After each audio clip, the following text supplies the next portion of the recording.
That evening, the house was finally quiet. No slammed doors, no sharp voice telling her where she did or didn't belong.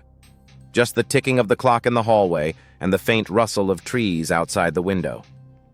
Anna stood at the doorway of the living room, looking at the woman who had once called her not family, now sleeping uneasily on the sofa, a suitcase by her side.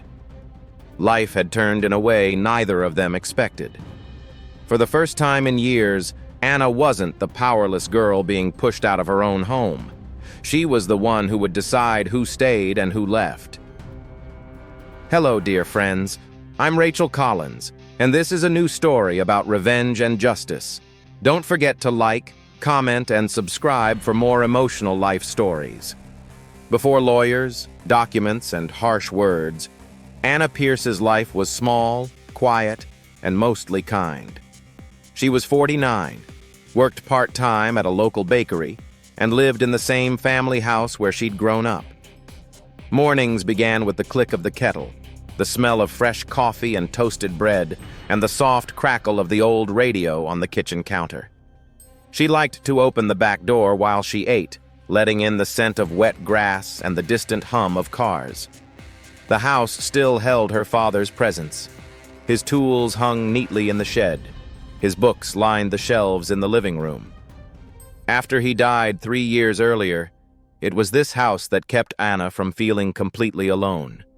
She dusted the framed photos, watered the plants her father had loved, baked apple pies the way he used to ask for them. She had never married. Life had been a mix of caring for her father through his illness and working at the bakery. She did not complain. Routine gave her comfort. Her stepmother, Linda, was a different story. Linda had married Anna's father when Anna was in her 20s. She was charming, always well-dressed, always ready with a laugh. At first, Anna was grateful. Her father looked happy. The house was lively again.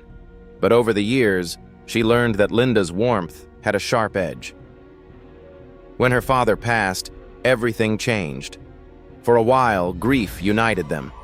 They sat together at the kitchen table, sharing memories. But slowly, Linda's tone shifted. And then one day, Linda brought a stranger into the kitchen, a tall man with a firm handshake and a salesman's smile. "This is Robert," Linda said, beaming. "We've been seeing each other for a while." Anna forced a polite smile, but something cold settled in her chest. She had never heard of Robert before. That night, she lay awake listening to unfamiliar footsteps in the hallway, feeling like a guest in the home where she'd taken her first steps. The first signs of real conflict had arrived. It didn't take long for Robert to act like the house belonged to him. He moved his clothes into the wardrobe in the master bedroom. He brought boxes of his belongings, placing them in the garage and living room. He commented on the furniture, talking about modernizing the space. One evening, as Anna was making tea, she heard him say to Linda in the next room, "It'll be easier once she moves out." Anna's hand froze on the kettle handle. She waited until he left for work the next day before speaking to Linda. "I heard what Robert said," she began carefully. Linda sighed dramatically. "Anna, you're almost 50. Don't you think it's time to live your own life? Find an apartment closer to town?" "This is my home," Anna said quietly. Linda's eyes hardened. "Your father isn't here anymore, and this house is a lot for me to manage. Robert and I need privacy." The words landed like stones. Still, Anna tried to keep the peace. She did more chores, spent more time at the bakery, kept mostly to her room, but the pressure increased. One afternoon, Anna came home to find a real estate agent in the living room, measuring walls. She asked. Linda smiled tightly. "I'm just getting an appraisal." Anna's heart raced. "Not yet," Linda said. "But I might," Anna asked. Linda's reply was a dagger. "You're not on the deed, Anna. You're not really family." The phrase burned. "You're not family." Later that week, a letter arrived. Linda had hired a lawyer.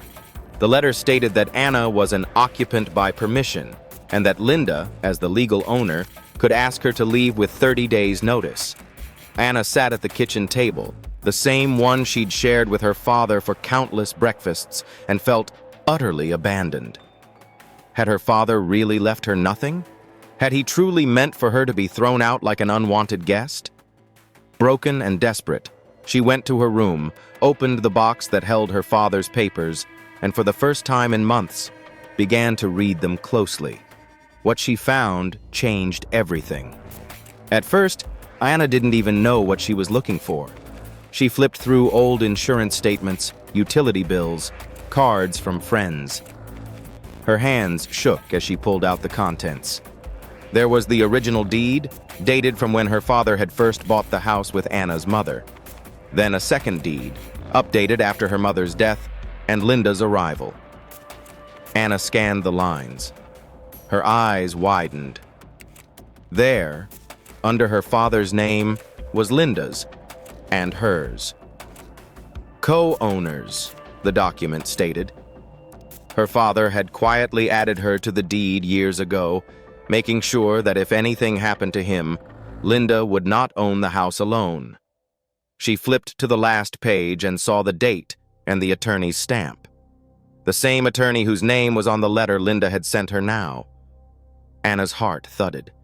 Had Linda forgotten? Or had she hoped Anna would never look? There was more. In another envelope, she found her father's will. Linda knew about it, of course, but Anna had never read it in full. She read now. He had divided his savings between them, but when it came to the house, the language was clear. I affirm that my daughter, Anna Pierce, is to remain in our home as long as she wishes. Anna sat back, breathless. She wasn't a guest. She was an owner. Legally. Her father had protected her. Linda was the one overreaching.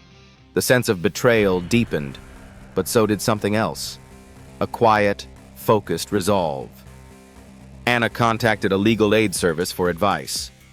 The lawyer she met, a woman named Carla, read the documents and raised her eyebrows. Your stepmother's lawyer either doesn't know about this deed, Carla said, or is pretending it doesn't exist. Either way, that letter is nonsense. She cannot evict you. The word hung in the air. Fraud. Anna asked. Carla smiled slightly.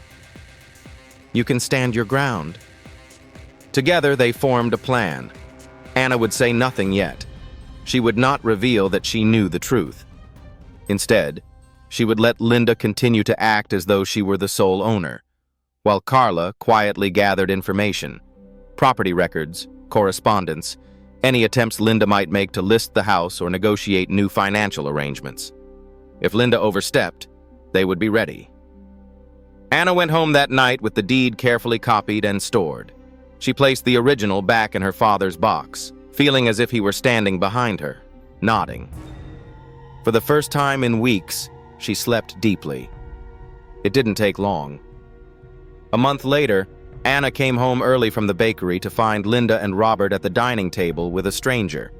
A man in a suit, briefcase open, papers spread out. Anna asked, setting down her bag. Linda stiffened. We're just talking to a mortgage advisor, she said. Robert and I want to free up some money. The advisor looked at Anna with mild curiosity. Her stepdaughter, Linda said quickly. Anna simply raised an eyebrow and went to her room, heart pounding, not with fear, but with a cold anticipation. She quietly took photos of the man's business card and the papers on the table when she passed again. The next week, Carla confirmed what they suspected. Linda had applied to take out a large home equity loan, claiming to be the sole owner of the property. On the application, there was no mention of Anna. That's serious, Carla said. She's signing legal documents that are false. If the bank approves this, they could come after both of you. A few days later, Linda served Anna with another letter, this one more aggressive. A final notice to vacate with threats of court action. Anna took it calmly. Linda said, exasperated, "This is ridiculous. You're clinging to a past that's gone. Robert and I deserve a fresh start." "You might be surprised," Anna replied softly. Linda snorted. "You have no power here." But she was wrong, and Anna knew it.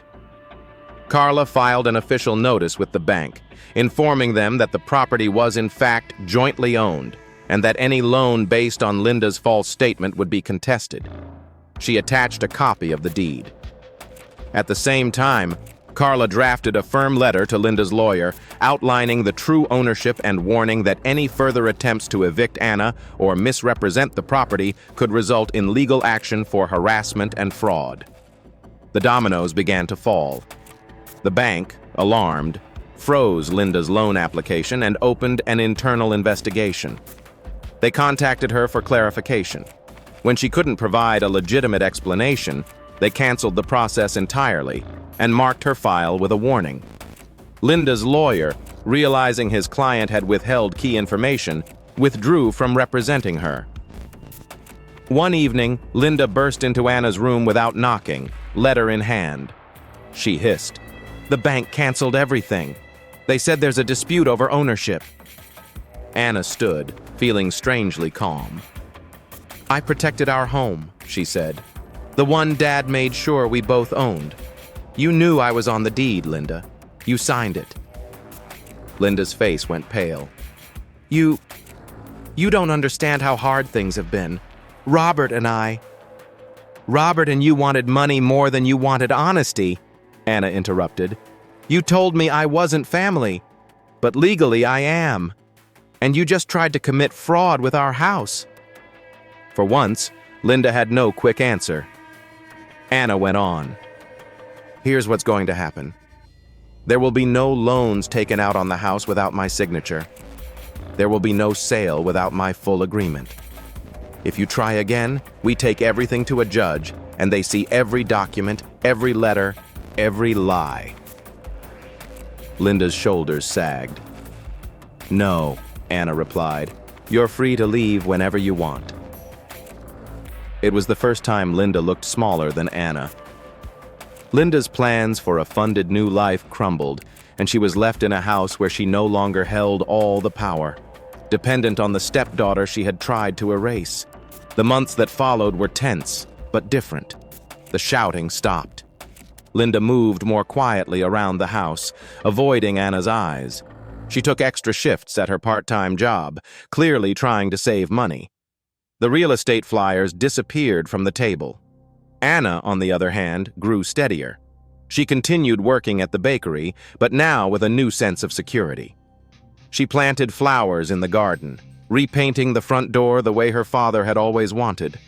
The house felt like hers again, not in a greedy way, but in a rightful, rooted way. Eventually, Linda approached her in the kitchen. "I found a small apartment across town," she said, not quite meeting Anna's gaze. Anna nodded. Linda hesitated. "He trusted us both," Anna said. There was no dramatic apology, no tearful embrace, but there was a quiet acknowledgement. And that was enough. When Linda left, the silence in the house felt clean. Anna changed the locks, updated the records, and sat at the kitchen table with a fresh cup of coffee. She called Carla to thank her, then her brother, then an old friend. Each conversation reminded her that she did have family, real family, beyond the woman who'd tried to convince her she had none. The contrast was sharp. Linda in a small rented apartment, paying off the debts she'd accumulated, trying to rebuild without a partner. Anna in a peaceful home, finally free to invite people she loved without tension. Her father's photo watched from the mantelpiece. Anna looked up at it and smiled. "We did it," she whispered. Years later, Anna's house became a gathering place. Her niece came to stay while studying in the city. Friends from the bakery visited for tea and fresh pastries. Holidays, once awkward with Linda's sharp comments, turned warm and messy and full of laughter. Anna often thought about the day she almost believed she had no right to stay. She shuddered to think how easily lies could have rewritten her life if she hadn't opened that envelope of papers. At church and in the bakery, When people shared their own stories about being pushed aside by relatives, spouses, or stronger personalities, Anna listened carefully. "Make sure you know what's really written," she would advise gently. "In the paperwork, in the law, and in your own heart." She never sought revenge beyond what had already happened. Linda's dependence, the failed loan, the quiet exit, that was enough. The real victory was not seeing her stepmother fall, but seeing herself stand. Because in the end, the cruelty of your not family had been answered not with screaming or spite, but with proof, patience, and the unshakable knowledge that she did belong in her father's house and in her own life. Thank you for listening. Do you think she went too far, or did she simply take back her justice? Share your thoughts in the comments.